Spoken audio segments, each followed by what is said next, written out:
warahmatullahi wabarakatuh. Waalaikumsalam warahmatullahi wabarakatuh. Semangat pagi. Pagi, luar biasa. Yang mana tangannya gini, pagi, luar biasa kayak gitu. Ulang ya. Semangat pagi. Pagi, luar biasa. Oke, luar biasa, ini baru luar biasa. Bagaimana kabarnya? Sehat? Sehat. Ada yang tidak masuk? Ada. Siapa? Rifki. Rifki, Haikal, sama sakit atau alasan atau tidak ada keterangan? Haikal sakit tadi sudah WA. Yang lain? Main HP. Oke. Ya mudah-mudahan kalau sakit di cepat ya, biar cepat sembuh ya, didoain biar cepat. Yang sekarang masuk mudah-mudahan sehat selalu. Baik, seperti janji Pak Guru kemarin, Pak Guru akan hari ini kita belajar tentang berpikir komputasional sebagai dasar coding dan kecerdasan artifisial. Nanti ada yang pernah dengar kata-kata berpikir komputer?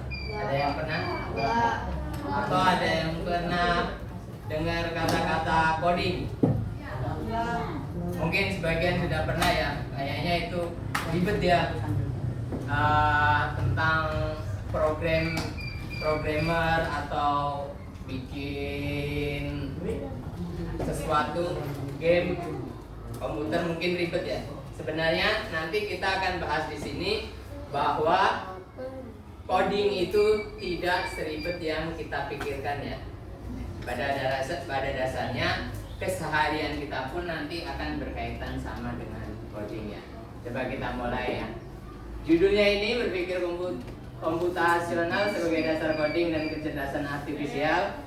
Kemudian yang berikutnya adalah tujuan pembelajarannya. Pertama ada apa itu? Yang dimaksud dengan apa itu di sini adalah berpikir komputasional itu apa sih?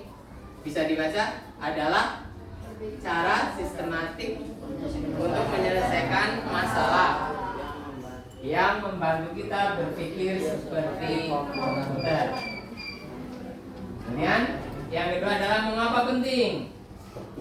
Karena dengan memahami berpikir komputasional, kita dapat menulis kode yang lebih efektif dan terstruktur, memudahkan proses pemrograman dalam menciptakan solusi dan program yang inovasi. Kaitannya dengan pemrograman adalah berpikir komputasional berfungsi sebagai fondasi utama dalam pemrograman, mengajarkan kita untuk memecah masalah besar menjadi bagian yang lebih kecil sehingga lebih mudah dikelola atau dipecahkannya. Kemudian yang berikutnya adalah apa itu berpikir komputasional. Tadi yang kalau belum tahu seharusnya dengan pengertiannya kalian bisa pahami. Memahami konsep dasar untuk anak. Berpikir komputasional adalah cara yang menyenangkan untuk menyelesaikan masalah dengan langkah-langkah sistematis. Mari kita lihat bagaimana kita bisa memecahkan teka-teki bersama. Ada 4 pilar utama konsep berpikir komputasional untuk kita ya, untuk anak ya. Yang pertama adalah decomposition. Decomposition adalah memecah masalah kompleks menjadi bagian-bagian yang lebih kecil. Dengan memahami setiap bagian, anak dapat lebih mudah menemukan solusi tanpa merasa kewalahan. Contoh aktivitasnya adalah memecahkan masalah besar menjadi bagian-bagian kecil. Tugasnya, seandainya nih kalian disuruh untuk membuat acara ulang tahun, maka tulislah 5 bagian tugas yang harus disiapkan untuk acara ini. Di situ ada apa? Contohnya pertama ada apa? Menentukan tempat acara, terus membuat undangan, terus memesan makanan, mengatur dekorasi, menyusun rundown acara. Ada yang bisa ditambahkan nggak kira-kira selain dari 5 itu?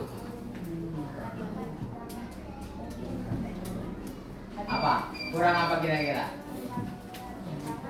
Membagikan undangan. Terus bisa ada yang lain? Waktunya ya, waktunya belum dipersiapkan, kapan, hari apa, jam berapa. Ini konsep berpikir decomposition itu sebenarnya kalian juga sering melakukan, cuma tidak menyadari. Contohnya apa? Ada yang contohnya kayak gini. Kalian tadi ke sekolah. Aktivitas ke sekolah kalian, sebelum ke sekolah kalian ngapain aja setelah bangun tidur, coba? Ada yang bisa sebutin? Tunjukin, ada yang bisa. Ya, Selby apa? Mandi, terus Selby setelah mandi apa? Ini beda-beda ya. Habis mandi, terus mandi. Habis mandi, sarapan, terus habis sarapan. Oke, bingung. Yang lain coba. Ya, Aira. Mandi, sholat, sarapan. Oh, siap-siap dulu, terus sarapan, terus berangkat. Nah, si Aira ini ada 4 langkah untuk menuju ke sekolah setelah bangun tidur. Bangun tidur, mandi, terus apa tadi?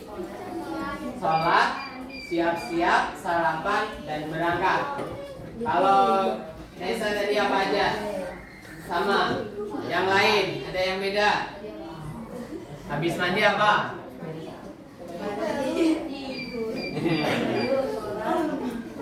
Sarapan, siap-siap, berangkat. Berarti ada 4 langkah. Ada yang langkahnya makin banyak gak setelah bangun tidur ngapain aja? Ada? Kenapa bentar? Membereskan kamar. Berarti habis tidur, bangun beresin kamar, terus baru mandi, sarapan, sekolah. Sama ada 4, cuman poin pertamanya beda ya. Poin pertamanya beda. Nah, contoh kalian yang tadi kalian lakukan sehari-hari itu yang dinamakan dengan berpikir komputasional sebenarnya.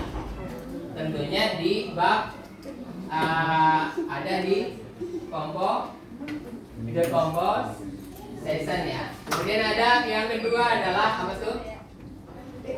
Pattern recognition. Itu adalah kalau bahasa kitanya pengenalan pola.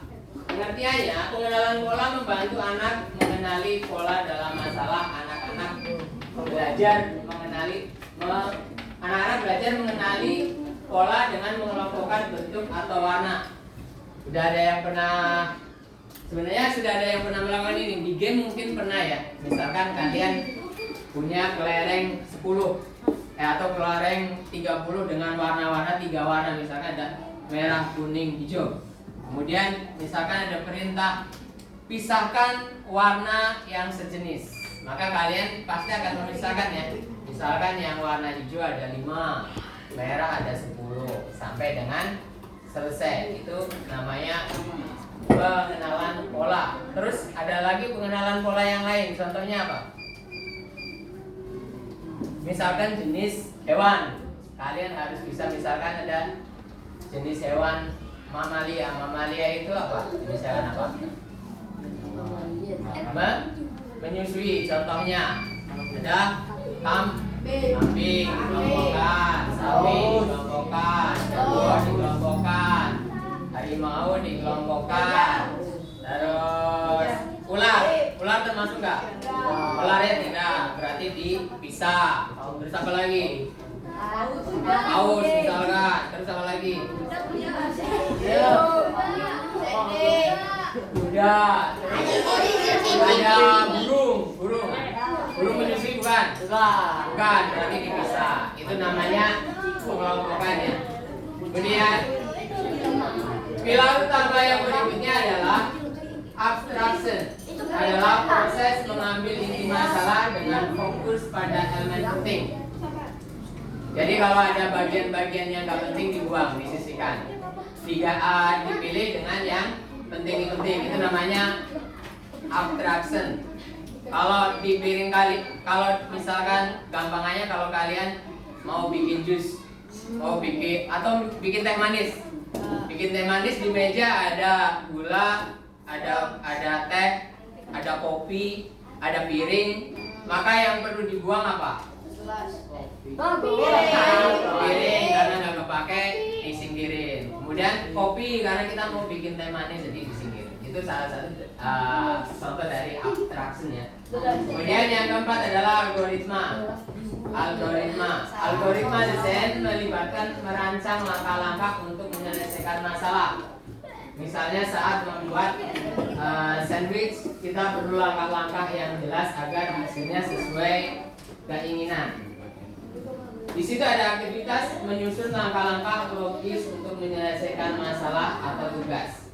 Buatlah algoritma dalam bentuk dari langkah atau prosedur ya untuk kegiatan berikut. Contoh, di situ disuruh kalau ada contoh kayak gitu berarti disuruh membuat apa? Membuat kopi, secangkir kopi. Langkah pertama adalah ambil cangkir. Yang kedua adalah yang kedua, iya itu masih ngaca. Kalian algoritma itu bisa berjalan harus sesuai rutun.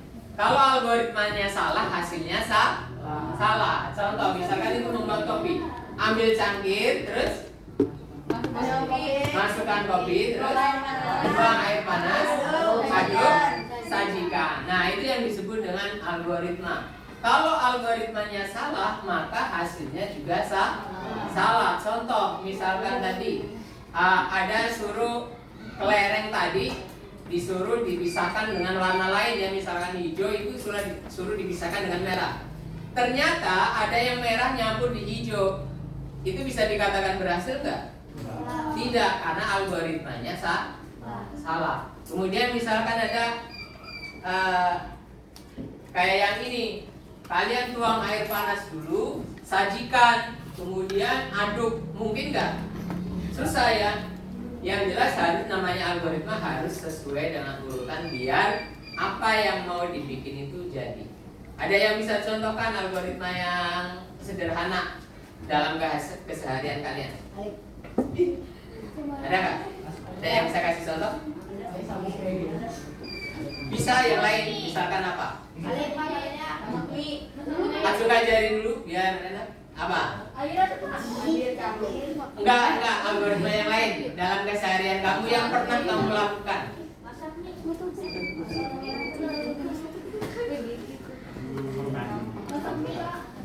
Apa aja ya, misalkan ada tadi siapa tadi yang masak ini? Alika. Siapa?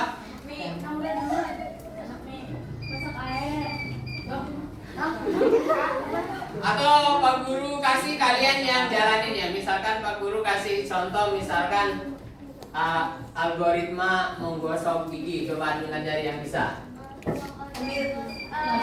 Pertama,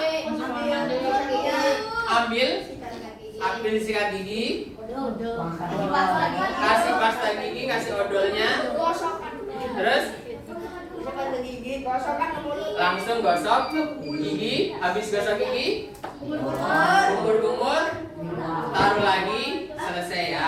Itu namanya algoritma. Mungkin nggak kalau kalian bikin algoritmanya? Dengar. Mungkin nggak algoritmanya kalau kalian bikin sikat gigi, kemudian tuang odolnya, bisa nggak? Nggak bisa ya. Nanti hasilnya nggak bagus. Ya, itu yang disebut dengan algoritma. Algoritma urutannya adalah mutlak harus benar. Kalau ada yang salah, maka hasilnya juga salah. Kemudian berikutnya adalah berpikir komputasional, yaitu dasar penting untuk coding. Pertama ada hubungan dengan kode. Berpikir komputasional membantu kita menyusun kode dengan cara yang sistematis, terstruktur. Ini adalah fondasi untuk memahami logika di balik pemrograman yang menyelesaikan masalah dengan lebih mudah.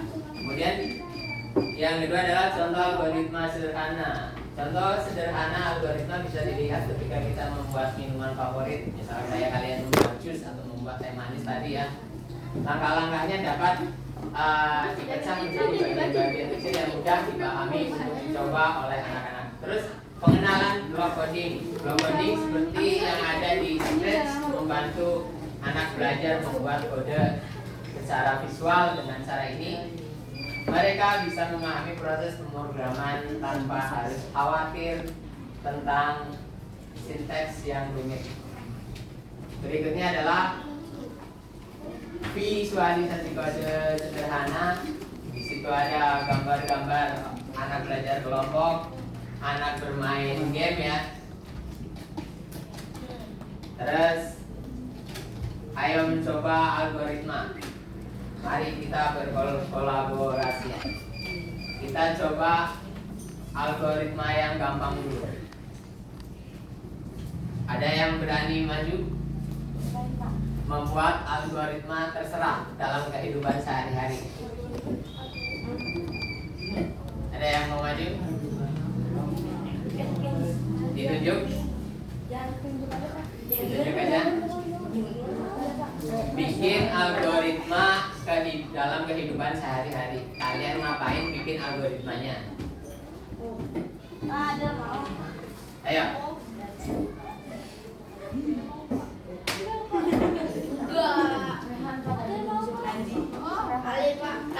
Jangan tunjuk-tunjukkan, hanya orang pengecut yang tunjuk-tunjukkan.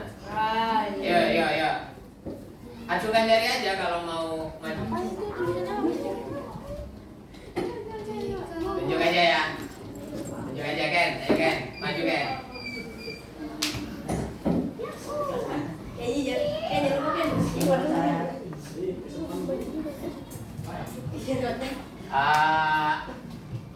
Algoritma yang sehari-hari kamu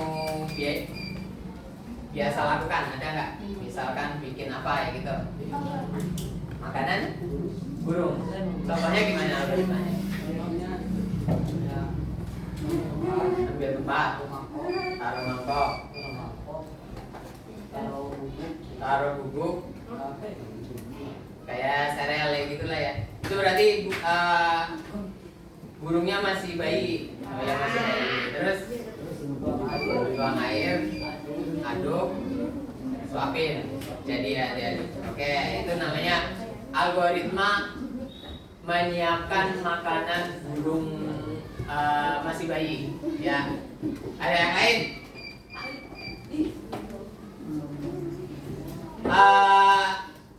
Rehan, sini Han. Ayo Han. Ayo ke sini. Ini Pak Guru udah tentuin. Tinggalnya di mana? Gang Haji Salim. Ceritakan algoritma kamu dari Gang Haji Salim ke sekolah. Kemana dulu pertama? Keluar dari gang ke masjid, ke musala, lapangan catur, terus Merapi, habis Merapi belok ke jalan masjid ya, ke ini apa, jalan Merbabu ya, ke jalan Merbabu, terus sampai ya. Berarti tadi melewati apa aja dulu? Musola apa tadi pertama?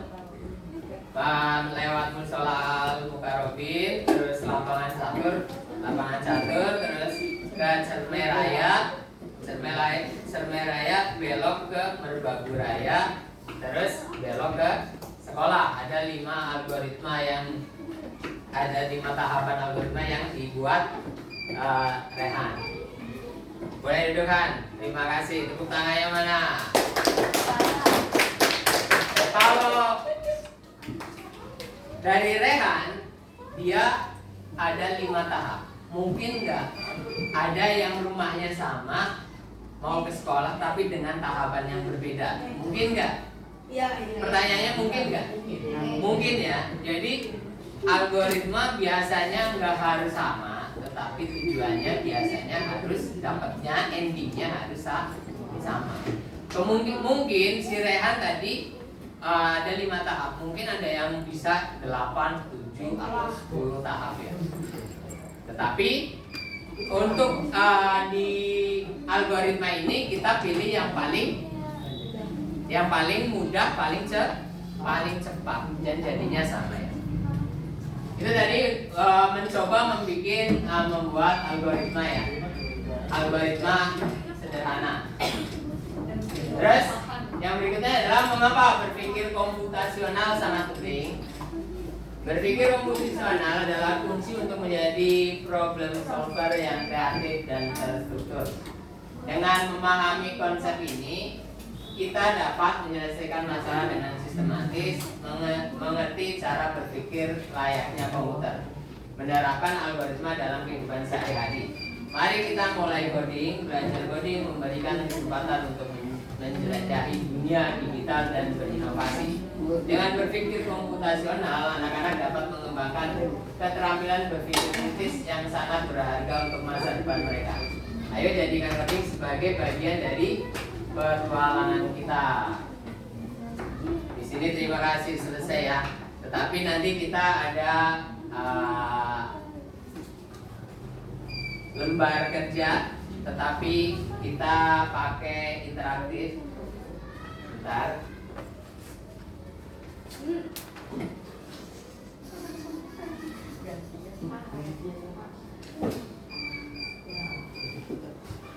Kita ada contoh belajar coding interaktif. Nah, game berpikir komputasional. Tunggu.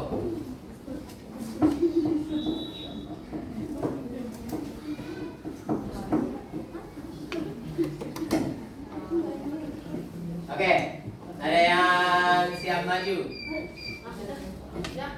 Maju mengerjakan game berpikir komputasional. Selamat datang di dunia komputasional. Ayo, siapa yang mau maju? Siapa? Ayo, cepetan. Ayo. Iya, sini. Si Alifiandra. Coba kamu tulis nama dulu. Pakai tan atau pakai ini? Jangan nggak usah ditekan ya. Itu cek. Itu. Kanan.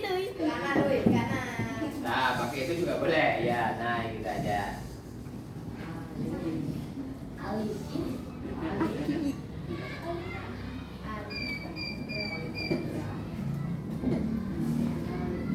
Ada berat. Ini. Terus geser ke atas. Geser ke atas. Geser ke atas lagi. Terus sampai bulu. Nah, selanjutnya. Nah, di situ Alif klik semua ke empat-empatnya. Itu ada dekomposisi, ada pengenalan pola, ada abstraksi, ada algoritma. Terus selanjutnya, nah ini yang dekomposisi, langkah-langkah ini acak ya kayak tadi. Ada di sini ada ini judulnya apa? Memasak nasi goreng ya. Cara membuat nasi goreng. Untuk langkah-langkah membuat nasi goreng dari yang paling awal sampai akhir. Coba kamu tekan lama terus pindahkan ke sini. Mana lagi? Mana dulu? Siapkan bahan. Tekannya mana? Terus seret, taruh ke situ. Seret ya. Coba. Seret mah. Ya. Green. Coba. Ya, error nih. Iya. Oke, karena dia nggak mau, menurut Alifiandra mana dulu yang perlu nomor 1 yang harus disiapkan pertama? Siapkan bahan-bahan. Kedua, tumis bumbu. Terus ketiga, biarin si Alif berpikir sendiri. Mau dirubah algoritmanya? Kan tadi pertama siapkan bahan-bahan, terus tumis bumbu, terus panaskan wajan, terus masak nasi dengan bumbu. Kira-kira benar apa salah? Masa udah tumis dulu orang minyaknya belum panas. Oke, ada yang mau benerin siapa? Ya, Aira. Ra, apa dulu kira-kira Ra? Dari situ aja nggak apa-apa. Ini masalahnya programnya error nih, nggak mau dia nggak mau disantai. Siapkan bahan-bahan, terus panaskan minyak, tumis bumbu, masak nasi dengan bumbu, dan sajikan nasi goreng. Ya, itu yang benar ya. Yang benar adalah siapkan bahan-bahan, terus panaskan minyak, tumis bumbu, sajikan nasi goreng, masak dengan bumbu, kemudian sajikan nasi goreng. Itu yang benar ya. Tepuk tangan buat Aira. Coba kita selanjutnya. Dia mau nggak? Nah, sekarang yang ini. Temukan pola angka. Perhatikan urutan angka berikut dan temukan angka yang hilang. Ada yang mau maju? Silakan yang mau maju. Yang mau maju, maju aja. Iya maju. Gimana maju. Ya. Ya.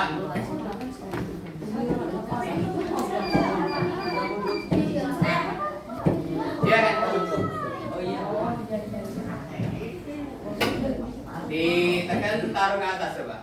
Mau apa enggak dia? Dia tekan yang lama. Ulang. Nah, oh enggak, berarti diklik aja kayaknya. Diklik coba.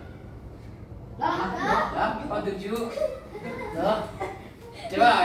Ngebak ngaco. Ngebak.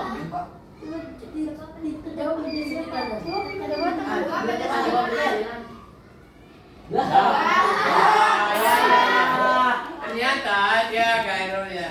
Gak apa-apa lah. Tapi yang penting kalian tahu ya. Polanya berarti apa nih? Kalau kalian lihat polanya gimana? Tambah 2 ya. 2 tambah 2 4, tambah 2 tambah 2 ya, jadi yang tanda tanya yang tidak ada angkanya adalah 8. Oke, selanjutnya di sini suruh apa nih? Ani ingin membeli 3 buku tulis 5.000 per buku. Ani membawa uang 20.000. Ani memakai baju merah dan sepatu hitam. Toko buku dari jam 8 pagi sampai 5 sore. Buka ya maksudnya ya. Toko buka dari jam 8 sampai 5 sore. Ani berangkat naik sepeda berwarna biru. Pertanyaannya, apakah uang Ani cukup untuk membeli 3 buku?